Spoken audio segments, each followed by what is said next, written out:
அமேசானில் நான் drop shipping business start பண்ண முடியுமா அப்படின்னு நிறைய பேர் கேட்டிருந்தாங்க. அதுக்கான பதில் பார்த்தீங்கன்னா எஸ், உங்களால் பார்த்தீங்கன்னா அமேசானில் ட்ராப் ஷிப்பிங் பிஸ்னஸ் பண்ண முடியும்.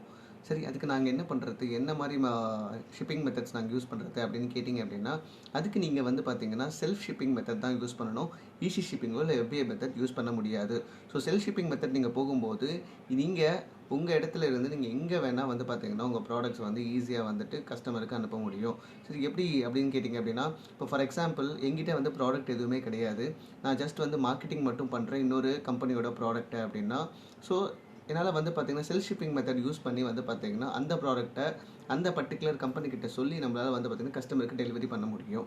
சரி, இதில் இருக்கிற பாசிட்டிவ்ஸ் நான் சொல்லிட்டேன். இதில் இருக்கிற நெகட்டிவ்ஸ் என்ன அப்படின்னா, சம்டைம்ஸ் அமேசான் என்ன பண்ணுவோம் அப்படின்னு பார்த்தீங்கன்னா, உங்ககிட்ட பார்த்தீங்கன்னா பர்ச்சேஸ் இன்வாய்ஸ் கேட்கறதுக்கு வாய்ப்புகள் அதிகம். அது மட்டும் இல்லாமல் நீங்கள் பர்ச்சேஸ் பண்ணதுக்கான டேக்ஸ் இன்வாய்ஸஸும் கேட்குறதுக்கு வாய்ப்புகள் அதிகம்.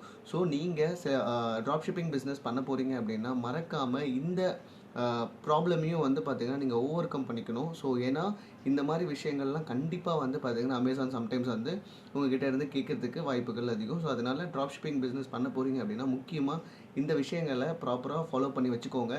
ஸோ எந்த இடத்துல உங்களுக்கு இந்த டேக்ஸ் இன்வாய்ஸ் அதுக்கப்புறம் பார்த்தீங்கன்னா பர்ச்சேஸ் இன்வாய்ஸ் தராங்களோ அவங்ககிட்ட பிஸ்னஸ் பண்ணிக்கிட்டீங்க அப்படின்னா நீங்கள் சேஃப் அண்ட் செக்யூர்டாக பார்த்தீங்கன்னா ஒரு ட்ராப் ஷிப்பிங் பிஸ்னஸ் சக்ஸஸ்ஃபுல்லாக ரன் பண்ண முடியும். தேங்க்யூ.